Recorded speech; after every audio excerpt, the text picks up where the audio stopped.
A 6-month pregnant woman is on her hands and knees, tears streaming down her face as she picks up the shattered pieces of her grandmother's vase. Standing over her isn't just her millionaire husband, Julian. It's his mistress, Isabella, who is sipping champagne in her living room. Julian watches, his face a mask of cold indifference, as Isabella grinds her stiletto heel into the plush carpet, inches from the pregnant woman's hand.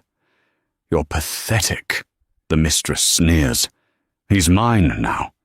You and that thing are just baggage." The husband says nothing, but what neither of them knows is that the wife, Martha, has just hit send on a 3-word text. He let her. And that text just lit up the phones of 3 of the most powerful men in the country. The penthouse on Park Avenue was less a home and more a museum of Julian Vance's success. It was all glass, chrome, and cold white marble, with views that swallowed Manhattan whole. For Martha Vance, it was a beautiful cage. At 6 months pregnant, the cold surfaces felt even more unforgiving. Martha had met Julian Vance at a university benefit. He was charisma poured into a bespoke Tom Ford suit, the self-made real estate and tech mogul behind Vance Innovations. He had swept her off her feet. She came from a family, the Sterlings, whose wealth was so old it was quiet, almost invisible. Her family hadn't built, they had endured. They owned foundations, capital firms, and data empires. Her eldest brother, Phoebe, had been the most vocal. "He's hollow, Ellie," he'd said, his voice quiet but absolute at their pre-wedding dinner.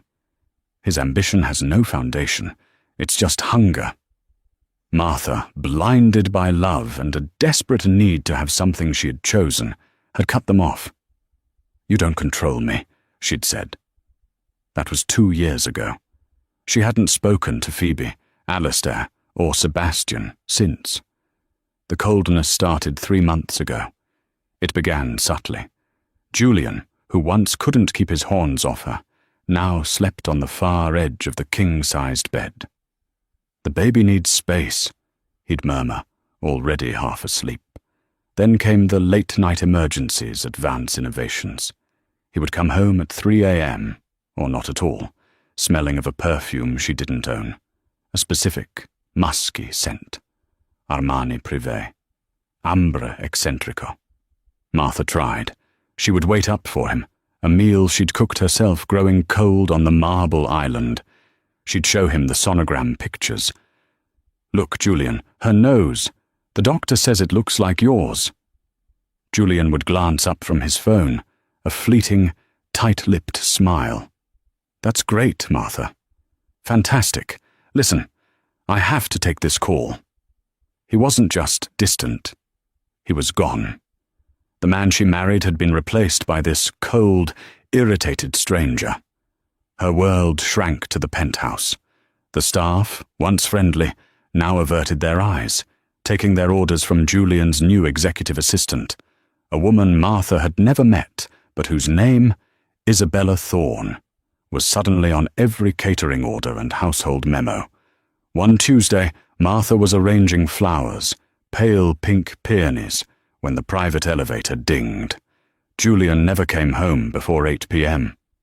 But it wasn't Julian. A woman stepped out. She was stunning in the way that defied nature, all sharp angles, raven black hair, and lips painted a merciless red. She was wearing a crimson dress so tight it looked poured on, and she was sniffing the air. "Peonies. God, how dreadfully suburban," the woman said, her voice a low purr. She walked past Martha as if she were a piece of furniture, running a manicured finger along the fireplace. "I'm sorry. Who are you?" Martha asked, her hand instinctively going to her stomach. The woman turned, a slow, predatory smile spreading across her face. "I'm Isabella. Isabella Thorne. And you must be the wife." Martha's blood ran cold. This was the name on the memos. This was the woman whose perfume haunted her husband's clothes. You shouldn't be here, Martha said, her voice trembling but firm. Oh, but that's where you're wrong, Isabella said, walking over and picking up a framed photo of Martha and Julian from their wedding day. She studied it. This was before he knew what he really wanted. Before me. Get out, Martha said, moving toward the house phone. Isabella laughed, a sound like breaking glass. Don't bother. Julian knows I'm here. He's the one who gave me the key. Isabella set the photo down, face down, on the table. He's just sentimental. He didn't know how to tell you that it's over. He's bored, Martha. He's bored of this apartment, and he's bored of you. Each word was a physical blow. Martha staggered back, leaning against the counter. Julian loves me. I'm carrying his child. You're carrying his anchor, Isabella corrected, her eyes flicking to Martha's swollen stomach with undisguised contempt. He's a titan, and you're dragging him down. But don't worry, I'm here to fix that. Just then, the elevator dinged again. Julian walked in, his briefcase in hand. He stopped, seeing both women. His eyes darted from Martha's pale, tear-streaked face to Isabella's triumphant smirk. Julian, Martha breathed, relief washing over her. Thank God.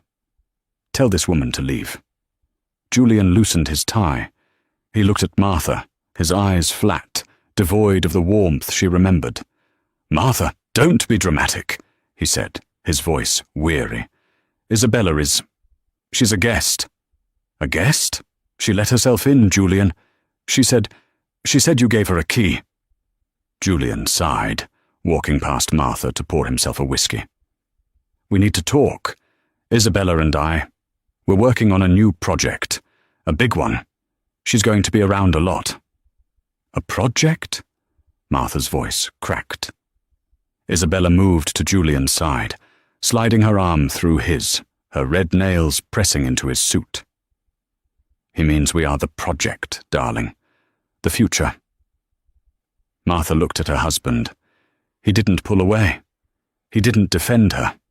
He just took a long drink of his whiskey, his eyes fixed on the Manhattan skyline, refusing to meet hers. The cage had just gotten infinitely smaller. The next 2 weeks were a special kind of hell. Isabella was a ghost who had decided to haunt the living. She didn't move in, but she might as well have. She'd arrive in the mornings with Julian, ostensibly for strategy meetings, wearing his silk robes and drinking coffee from Martha's favorite mug. She systematically erased Martha from her own home. One afternoon, Martha came in from a doctor's appointment to find Isabella directing movers in the main study. What's going on? Martha demanded. Julian needs a proper home office, Isabella said, not bothering to look at her. This reading nook you created is useless. We're replacing this, she said, tapping Martha's comfortable armchair with a leather chaise, and the walls are being painted charcoal grey. This is my house, Martha whispered, though the words felt hollow even to her. It's a man's house, Isabella countered, her eyes sweeping over Martha. It needs a strong woman's touch. Not this. But the true cruelty was reserved for Martha's pregnancy. Isabella was obsessed with it, with reminding Martha of what she was becoming. You're just enormous, Isabella would say at the dinner table, which she now joined nightly. Julian, are you sure it's just one? Maybe it's a litter. Julian, deep in his phone, would just grunt, Pass the salt, Isabella. Martha would sit there, her food untouched, the baby kicking inside her, as if sensing the venom in the room. The final straw of this slow torture came on a Friday evening. Julian was hosting a small dinner for potential investors in Vance Innovations. Martha, desperate to feel like the lady of the house, had spent the afternoon preparing. She'd put on a deep emerald velvet maternity dress and had the staff use her grandmother's china. Her grandmother, the matriarch of the Sterling family, had left her one specific thing: a heavy, hand-knitted cashmere blanket, a deep sterling blue.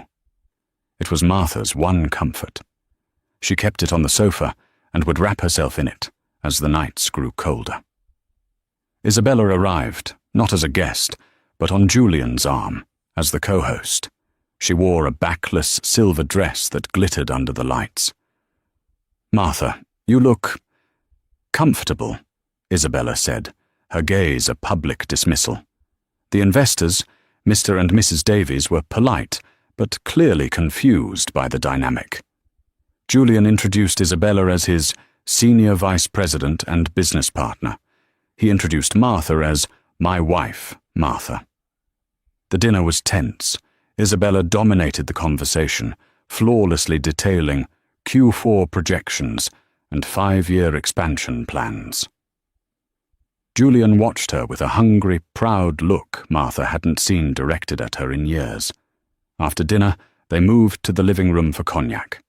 Isabella, holding a glass of red wine, a deep Cabernet, strolled around the room, laughing at something Mr. Davies said.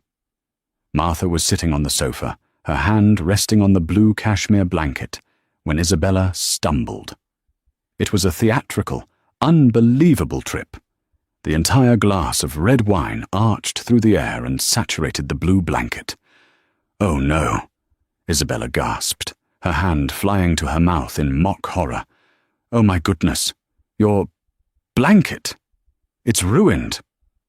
Martha stared at the dark red stain spreading like a wound. It was the only piece of her family she had left. She looked up, her eyes blurred with tears, and saw the small, vicious smile on Isabella's face before it vanished. You did that on purpose," Martha breathed. The room went silent. Mr. Davies looked awkward. "Martha!" Julian snapped, his face dark with embarrassment. "Apologize to Isabella. It was an accident." "It wasn't," Martha said, her voice shaking with a rage she hadn't felt in months. "She's been doing this for weeks. She's trying to erase me. Tell them, Julian. Tell them who she really is." Isabella's eyes filled with crocodile tears. "Julian, darling, she's scaring me. It must be the hormones. She's unhinged." Julian's face was stone. He walked over, not to Martha, but to Isabella. He put a comforting arm around her. "Martha, you are making a scene," he hissed, his voice low so the guests wouldn't hear. "Go to your room. Now. You're embarrassing me." "Embarrassing you?" Martha's voice rose. "She is destroying our home, Julian, and you're letting her." "I said, go!" Julian commanded. Martha looked at the investors, their faces a mix of pity and discomfort. She looked at Isabella, who was nestled against Julian's chest, a look of pure triumph on her face. And she looked at her husband, who wouldn't even meet her eyes. She stood up, pulling the ruined, dripping blanket with her, and walked to their bedroom. She locked the door. She didn't cry. Not yet. She sank to the floor, her back against the cold wood. She heard the muffled laughter resume from the living room. He hadn't come after her. He hadn't defended her. She picked up her phone. She typed Phoebe into her contacts. Her thumb hovered over the call button. She couldn't. The shame was too great. Admitting he was right, that she had been a fool, was a different kind of death. She had chosen this. She had to endure it. She put the phone down, wrapped the damp, wine-stained blanket around her, and finally, she wept. The breaking point didn't come with a bang. It came with a stiletto heel. A week later, Julian announced he was hosting the annual Vance Innovations Charity Gala. Not at a hotel, at the penthouse. "It's to show stability," he'd said, his eyes on a stock ticker. "The board needs to see strength. I want you. front and center. Martha felt a flicker of hope. Me?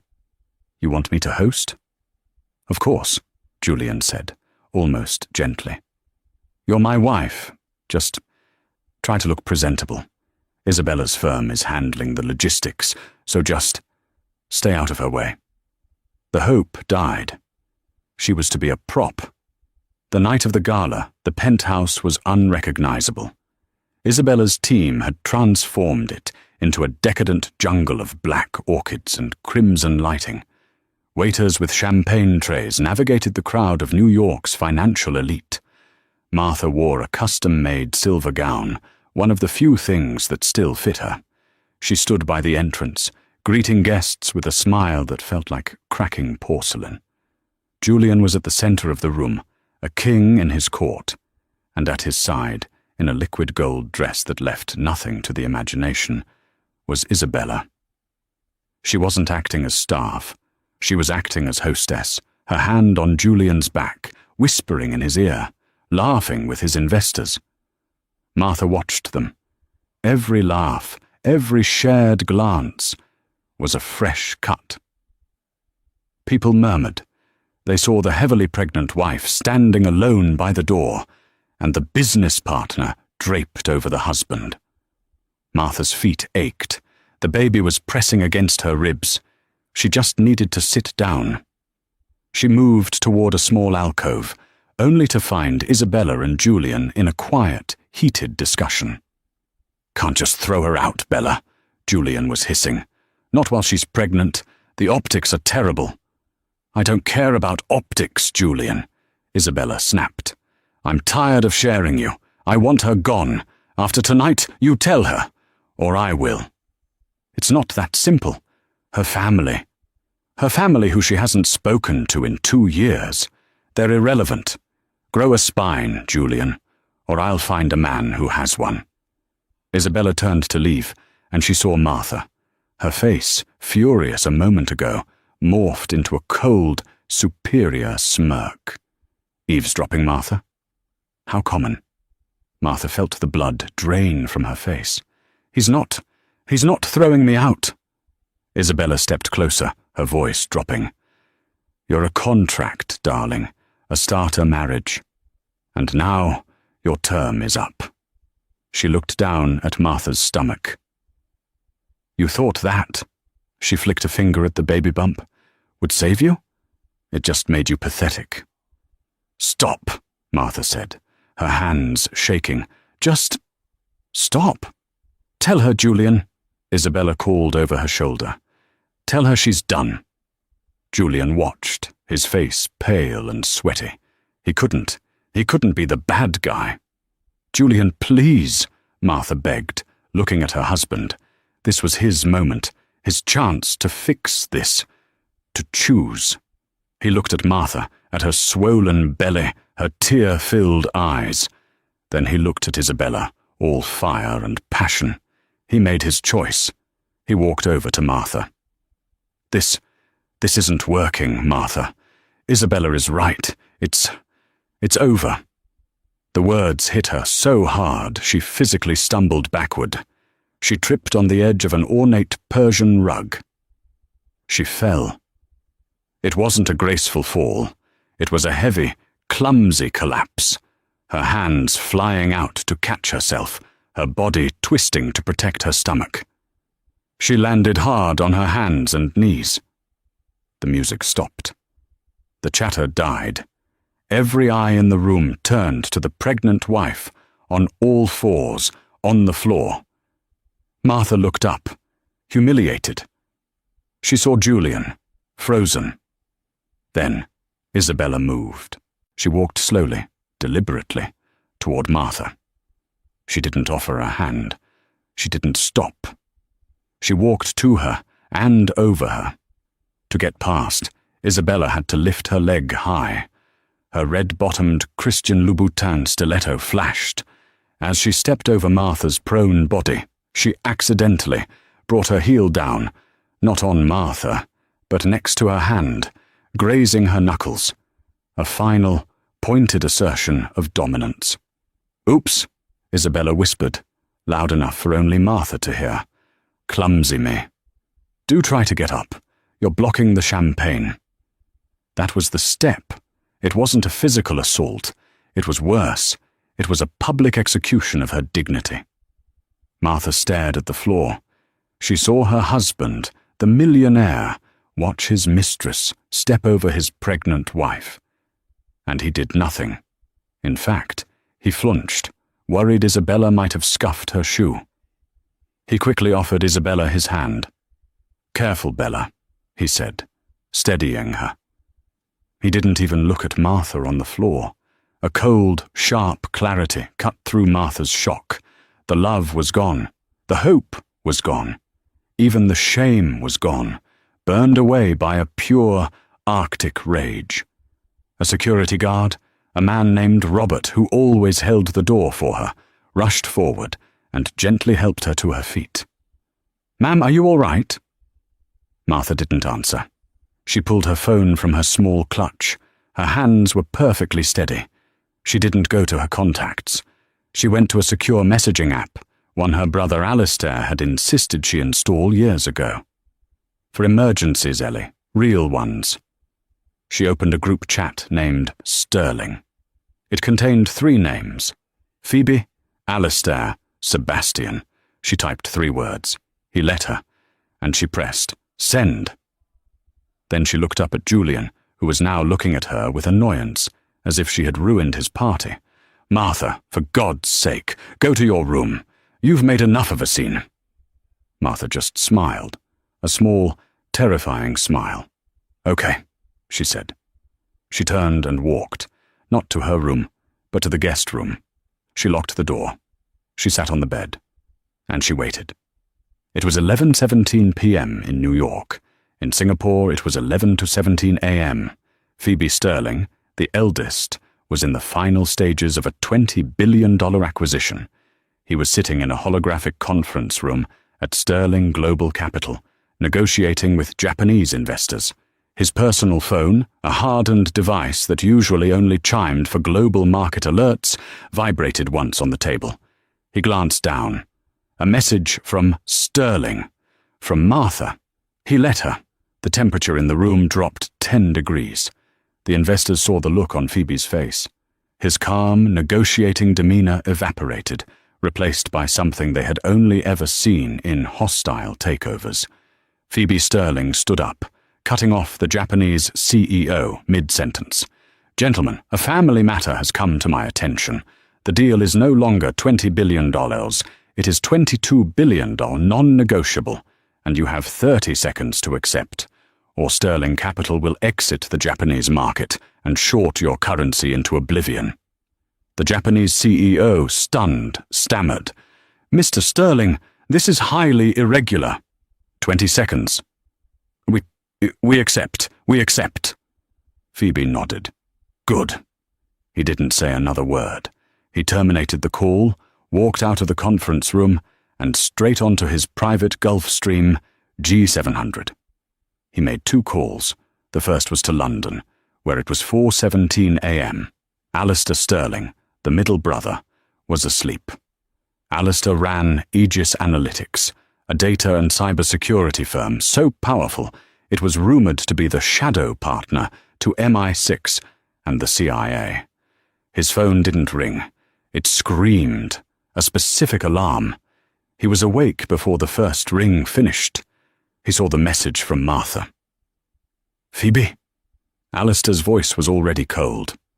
"She's in trouble," Phoebe said, the G700's engines roaring to life. "Julian, find out everything. I want his financials, his digital footprint, his mistresses, his high school misdemeanors. I want to know what he had for breakfast, and I want the name of the here she's talking about." "Already on it," Alistair said. "The Aegis is awake." Alistair didn't have a team. He had a global network. He typed a few commands into his home terminal. Across the world, data analysts, forensic accountants, and white-hat hackers at Aegis Analytics started to move. Their target, Julian Vance. The second call was to Los Angeles, where it was 8:17 p.m. Sebastian Sterling, the youngest, was at a studio premiere.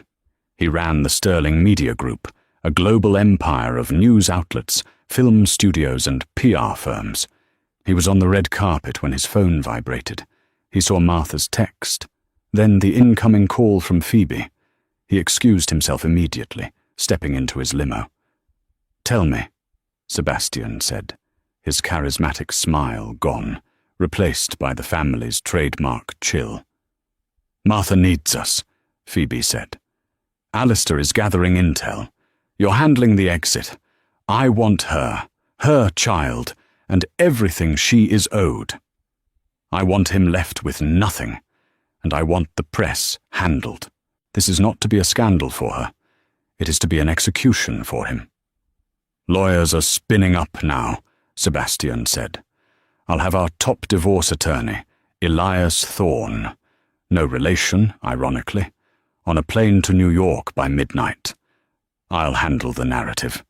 By the time we're done, Julian Vance won't be able to get a reservation at an Applebee's." "I'm 12 hours out," Phoebe said. "Hold the line." "We will." For the next 12 hours, the Sterling brothers orchestrated a war. From his plane, Phoebe called contacts at every major bank. "I'm calling in the favor you owe me. Vance Innovations. I need a status on all their liquid assets. Freeze them." In Los Angeles, Sebastian was on the phone with his legal team. "No, not a standard divorce. I want an annulment on grounds of fraud.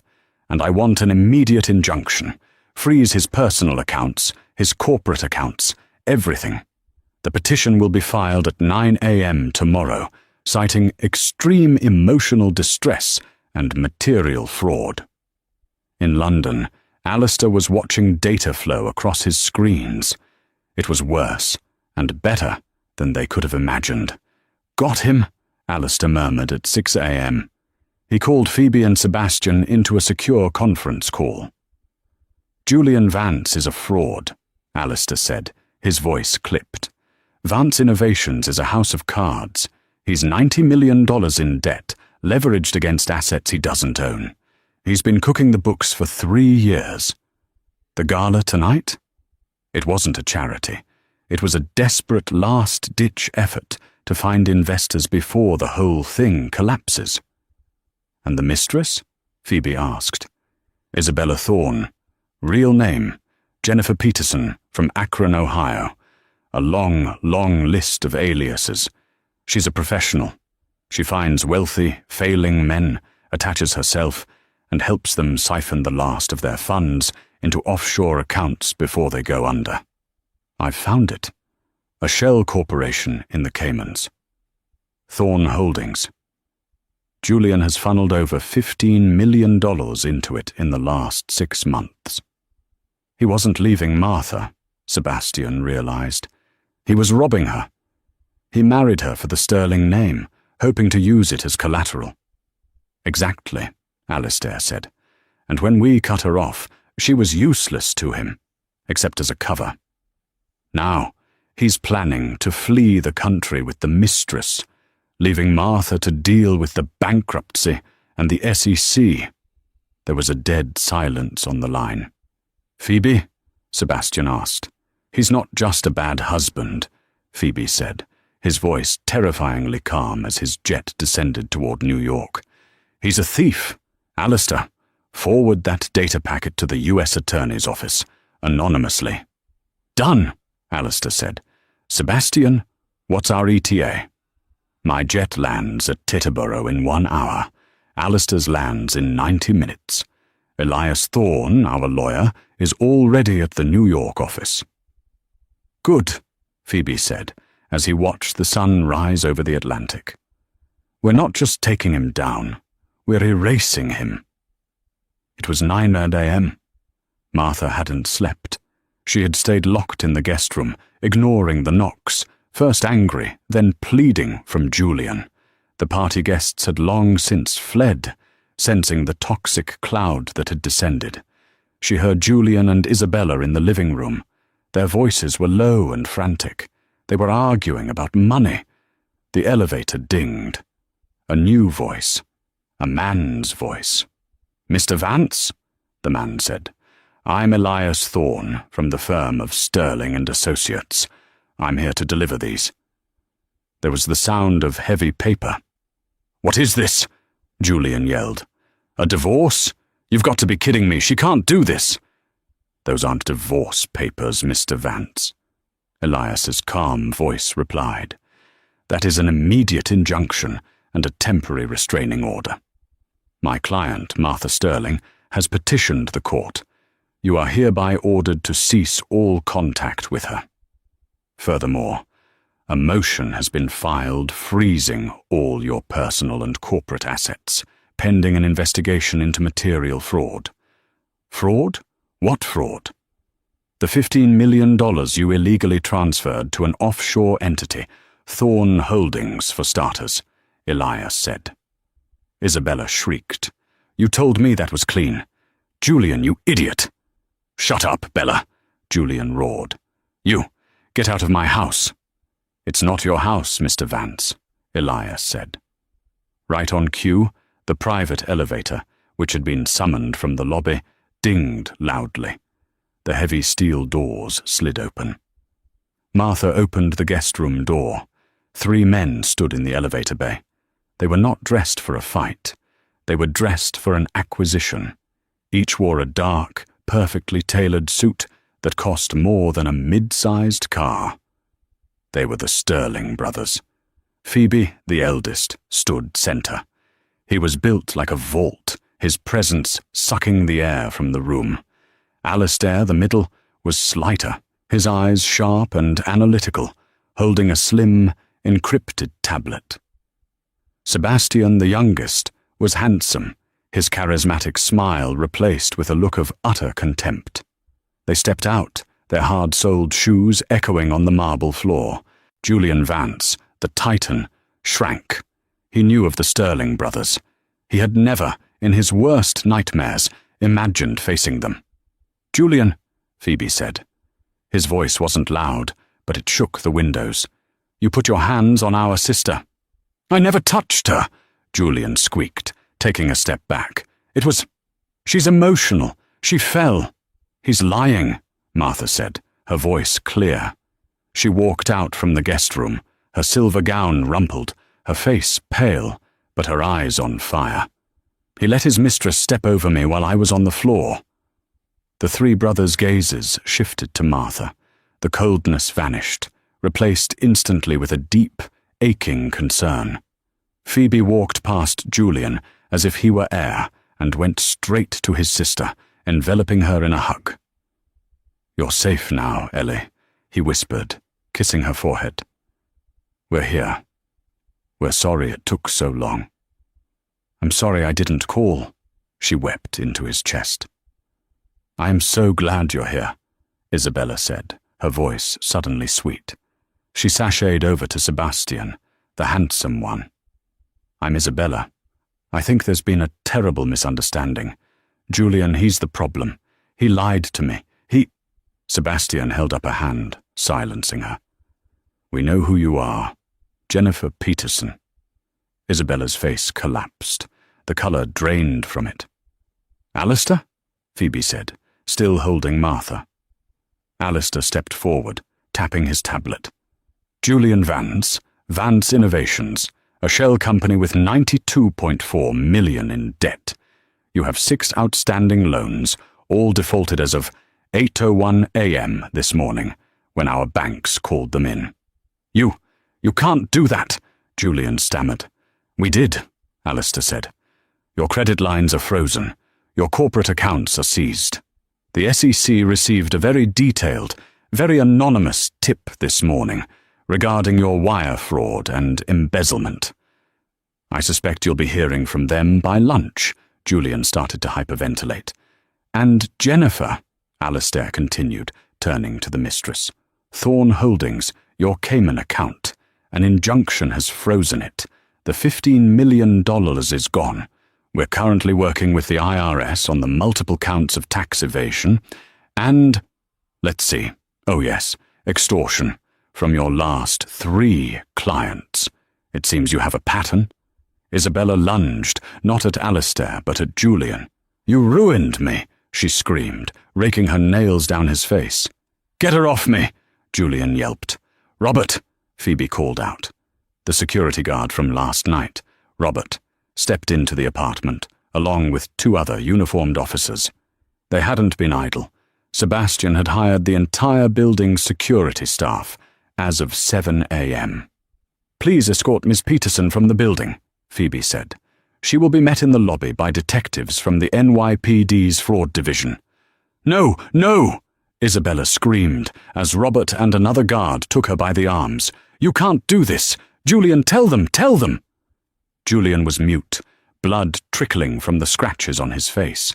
Isabella was dragged, kicking and screaming, into the elevator. The doors closed, silencing her. Now the room was quiet. It was just Martha, her brothers, and her husband. Julian sank onto a cold marble bench. He was a broken man. "My company. My life. It's all gone, in an hour." "It was gone before we got here," Sebastian said, adjusting his cuffs. "You built a fantasy on lies. We just turned on the lights." "Please," Julian whispered, looking at Martha. "Martha, please. Think of the baby. I'm sorry. I was confused. I love you. We can fix this." Martha looked at him, her eyes clear of tears for the first time in months. "No, Julian," she said, her voice strong. "You're right. It is over." But where will I go?" Julian asked, looking around the penthouse. "This is my home." Phoebe, who had been silent, finally spoke. "Mr. Vance, you seem to be under a misapprehension. You've been renting this penthouse for the last 2 years. The owner of the building is a holding company, Park Avenue Properties, LLC. "A company," he said, a glacial smile touching his lips, "which Sterling Global Capital acquired at 8:45 a.m. this morning. This is my house." This was the final blow. The house of cards had been blown away. "Robert," Phoebe said, "Mr. Vance will be leaving. He may take his suit and his briefcase. His other effects will be disposed of." "Yes, Mr. Sterling." Julian Vance, the millionaire mogul, was escorted out of his own home, past the 3 luxury cars idling in the driveway, a black Rolls-Royce Phantom, a silver McLaren, and a dark blue Bentley, and onto the streets of Manhattan with nothing but the suit on his back and 4 bloody scratches on his face. The reckoning was swift, but the recovery was a process. Sebastian's media company ensured the narrative was controlled. The headlines weren't about a messy divorce. They were about the stunning collapse of a fraudulent tech empire. Vance Innovations, a modern-day Enron. CEO Julian Vance, indicted on fraud, embezzlement. Socialite Isabella Thorne, arrested. Part of high-end extortion ring. Julian Vance, facing decades in federal prison, pled guilty. He testified against Isabella Jennifer Peterson to get a reduced sentence. He was sentenced to 12 years. Isabella, facing a mountain of evidence from Alistair's data packet, received 15. Martha never saw either of them again. The brothers moved her from the city immediately. They didn't take her to one of their cold, modern mansions. They took her home. Home was the Sterling family estate in upstate New York, a sprawling, warm compound of old stone, sprawling oaks, and fields that rolled down to the Hudson River. It was the house they had grown up in. Their mother's roses were still blooming. For the first week, Martha mostly slept. When she was awake, she was quiet, processing the trauma and the sudden, violent rescue. Her brothers, these titans of industry, reverted to the roles they'd always had. Phoebe, the leader, handled her life. He had the penthouse fumigated and all of Julian's things incinerated. He had her finances separated, establishing a new, ironclad trust for her and the baby that no one but she could touch. Alistair, the protector, handled her security. He had the estate hardened, not with guards but with technology. He also, quietly, put a private investigator on retainer, just to track Julian's family, his associates, he explained, to make sure no one ever gets the idea to bother you, ever again. Sebastian, the nurturer, simply stayed. He cancelled his studio meetings in LA and worked from the estate's library. He was the one who sat with her, who didn't press her to talk, but who was just there. He'd bring her tea, or her grandmother's unruined blue blanket. He'd had his legal team seize it from the penthouse as personal effects, and sent it to the world's top textile restoration expert in Paris. One evening they were all in the kitchen. Martha was finally eating. Sebastian was making pasta. "I was so stupid," Martha said suddenly, her voice thick. "You told me, Phoebe. You told me he was hollow. And I was so desperate to prove you wrong, to have something that was mine, that I walked right into the cage." Phoebe stopped stirring his coffee. He came and sat opposite her. "You weren't stupid, Ellie," he said, his voice gentle. "You were trusting. You want to see the good in people. That's not a weakness. It's the best part of our family. It's what he didn't deserve. He isolated me," she whispered, "and I let him. I let my pride keep me from calling you." "He didn't count on one thing," Alistair said, looking up from his laptop. "What's that?" "He counted on you being a sterling," Alistair said. "He counted on your pride. He just never, ever considered what would happen when he finally broke it. He forgot that when you break a sterling, the other sterlings break you back." A small, real smile touched Martha's lips. "You guys are ridiculous." "We're your brothers," Sebastian said, sliding a plate of pasta in front of her. "Eat. You're eating for two." The sterile, white silence of the private hospital wing was a stark contrast to the marble cage Martha had left behind. This silence wasn't cold. It was safe. It was a space cleared and secured by her brother's relentless efficiency. Phoebe had, in a single phone call, arranged for the entire floor to be cleared, citing a sensitive family matter. Alistair had personally, and likely illegally, vetted the hospital's digital security. Sebastian had handled the press, releasing a single, curt statement that Mrs. Martha Vance has been admitted for observation following a minor household accident and is requesting privacy. Martha's labor began 2 days later, not with the panic she had dreaded for months, the fear of facing it alone with a husband who saw her as an inconvenience, but with a calm, focused energy. When the first real contraction seized her, she didn't call for a nurse. She looked at Phoebe, who was sitting by her bedside, dictating hostile takeover terms into his phone. He stopped mid-sentence, his face paling. "Ellie, is it time?" "It's time, Phoebe," she breathed, gripping his hand. "Call the doctor." For the first time in his life, the titan of global finance fumbled, jabbing at the nurse's call button like a panicked teenager.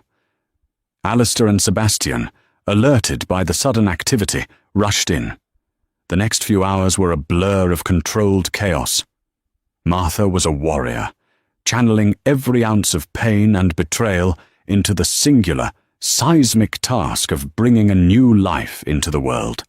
Her brothers were her unlikely, terrified anchors. Phoebe, a man who commanded boardrooms of billionaires, was reduced to a stammering wreck by her side. "Breathe, Ellie, just breathe, like the book said. In, out. Is she doing it right? Nurse, is she breathing correctly?" Alistair, meanwhile, stood rigid in the corner, his eyes glued to the fetal heart rate monitor he had patched into his own tablet. "Vitals are stable. Heart rate is 140 BPM. Oxygen saturation is 99%. Everything is within expected parameters, Ellie. You are proceeding with optimal efficiency." "Alistair, shut up!" Sebastian snapped, wiping Martha's forehead with a cool cloth.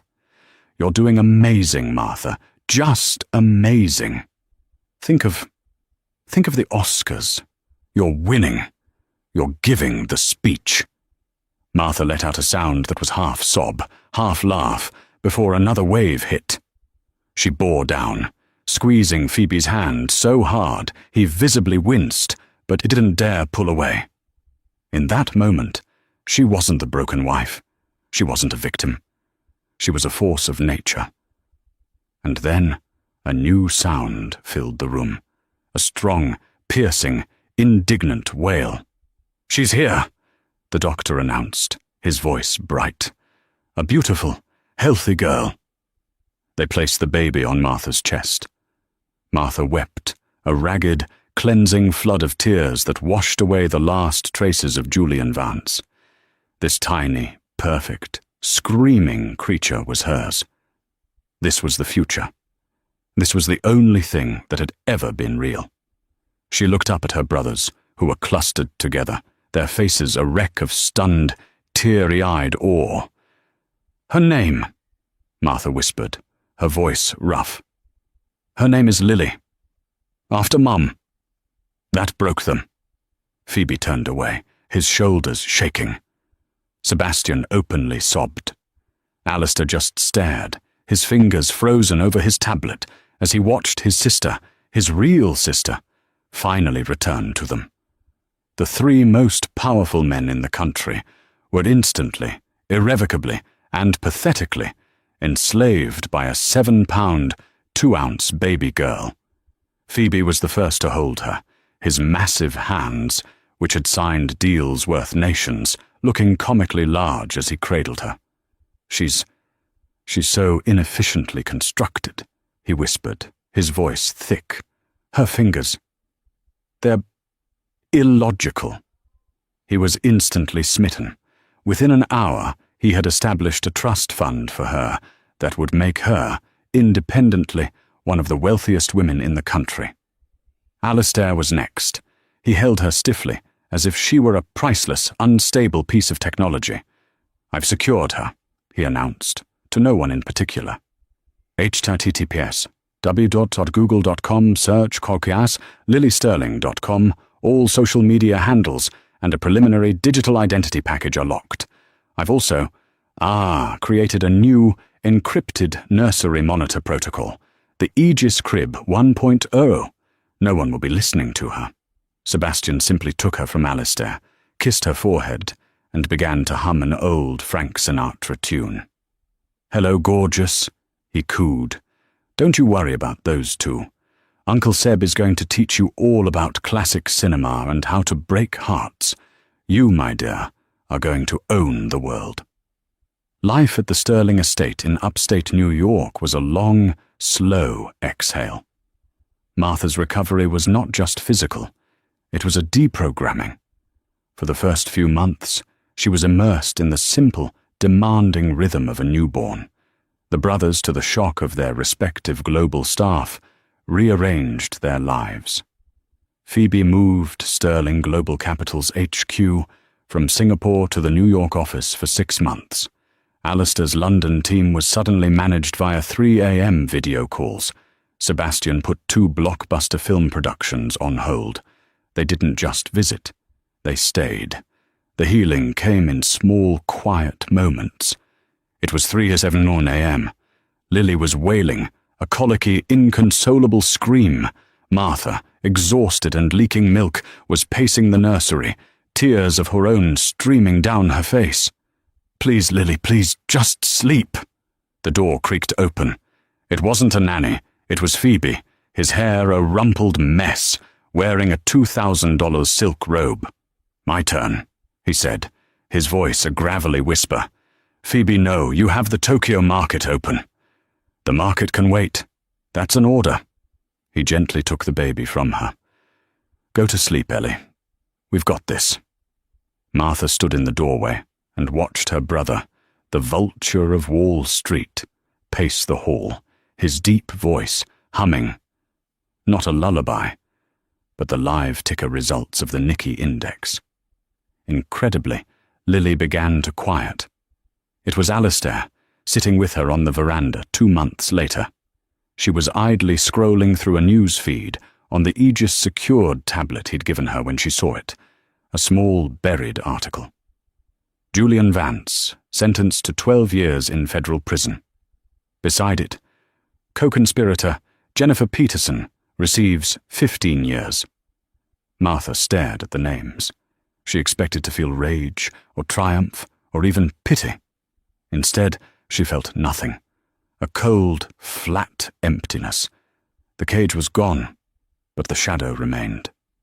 "He's not real anymore, Ellie," Alistair said quietly, not looking up from his own screen. "He's just a historical data point, an error that's been corrected. He's not your present. He's not Lily's future." It was Sebastian, 6 months later, pushing Lily on a swing in the garden.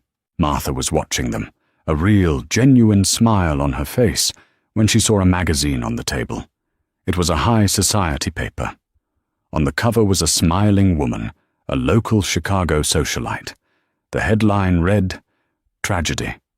Local philanthropist's wife loses home in bitter divorce." Martha picked it up. She read the story.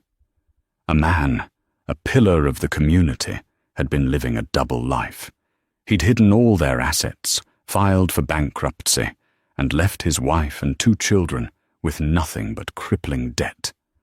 The wife's family hadn't had the resources to fight him. She'd lost her home. "She didn't have you guys," Martha whispered, her blood running cold. She looked at Lily, safe and laughing in the sun. She looked at the sprawling, secure estate. Her rescue wasn't justice. It was an accident of birth. It was a privilege. The gratitude she felt was suddenly eclipsed by a white-hot, clarifying rage. That night, she scheduled a board meeting. The brothers assembled in the library at 9 p.m., amused. "Ellie, if this is about the nursery wallpaper, I told you, the one with the rockets is statistically," Alistair began. "Shut up, Alistair," Martha said. They all stopped. She was standing at the head of the antique oak table, just as their father used to. In front of her wasn't a baby book. It was a fully costed, multi-phase business plan. "What is this?" Phoebe asked, his amusement fading, replaced by curiosity. "It's my new life," Martha said. She tapped the cover page. "I'm calling it the Sterling Foundation for New Beginnings." She didn't ask. She told them. "My story is not unique because of what I suffered. It's unique because of the rescue I received. Julian Vances are everywhere. They don't all have millions. Some are just small-time bullies who know how to work the system, how to hide a pay stub, how to use emotional abuse to paralyze someone. And the women they trap don't have an army." She looked at her brothers, one by one. "So we are going to build them one." Her plan was ruthless, efficient, and brilliant. "This won't be a passive charity, a shelter that just hides women. This will be an arsenal. We will offer a one-stop shop for total domestic liberation. It will have 3 divisions. 1. The Elias Thorne Legal Division," she said, naming their top lawyer. "They will provide immediate, no-questions-asked legal representation. They won't just file for divorce. They will file injunctions, restraining orders, and fraud claims. They will bury these men in paperwork." 2. The Aegis Data Division, she looked at Alistair. "I need a public-facing version of what you did for me.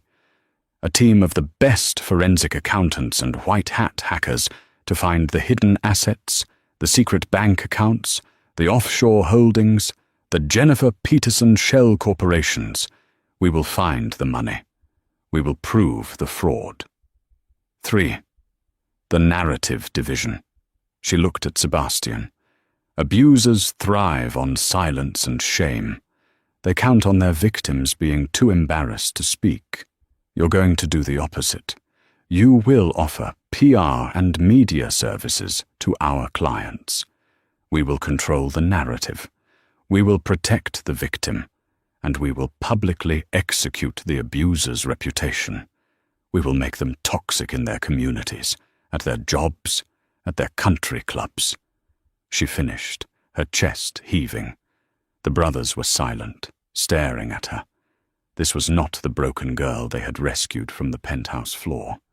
This was a Sterling. Phoebe was the first to speak.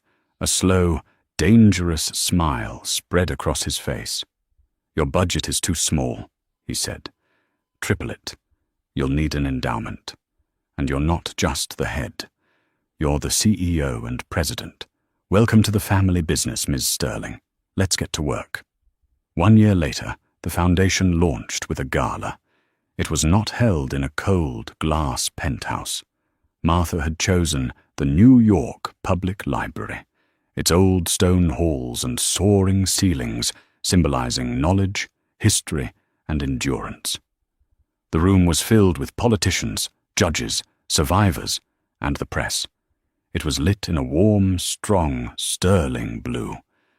Martha stood backstage, her hands shaking.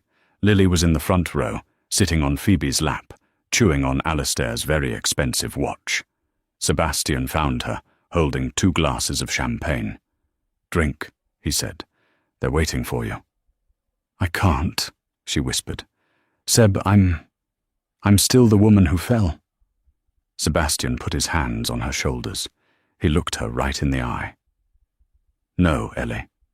You're not the woman who fell. You're the woman who got up. Now go out there and tell them." She walked onto the stage. The applause was thunderous. She gripped the podium, her knuckles white. "Good evening," she said, her voice echoing in the vast hall. "My name is Martha Sterling. A little over 2 years ago, I was a different person. I lived in a beautiful apartment that looked out over the city, a gilded cage, and I was a prop, a decoration in a life I didn't recognize." A hush fell. "My husband, my abuser, never hit me. He didn't have to. He used a balance sheet. He used isolation. He used humiliation. He used his mistress, a woman named Isabella Thorne, to systematically erase me from my own home. And one night, at a party in that home, he let her. He watched as she stepped over me, his 6 months pregnant wife, while I was on my hands and knees."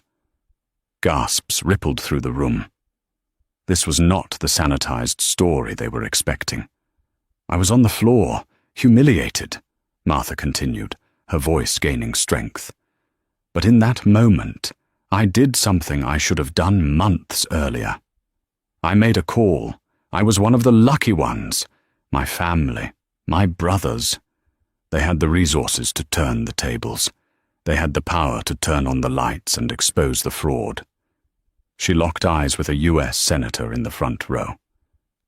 "But as I recovered, as I held my daughter, I was haunted by one single, furious question. What about the women who don't have the Sterling brothers on speed dial? What about the women who are told to be quiet, to not make a scene, to be grateful for their gilded cage?" She stepped out from behind the podium, walking to the front of the stage. "Tonight I have an answer. For every woman trapped in a marriage that is a fraudulent corporation, for every person who is being financially and emotionally bled dry by a con man, we are your answer. The Sterling Foundation for New Beginnings is not a shelter. We are an extraction team. We are not a helpline.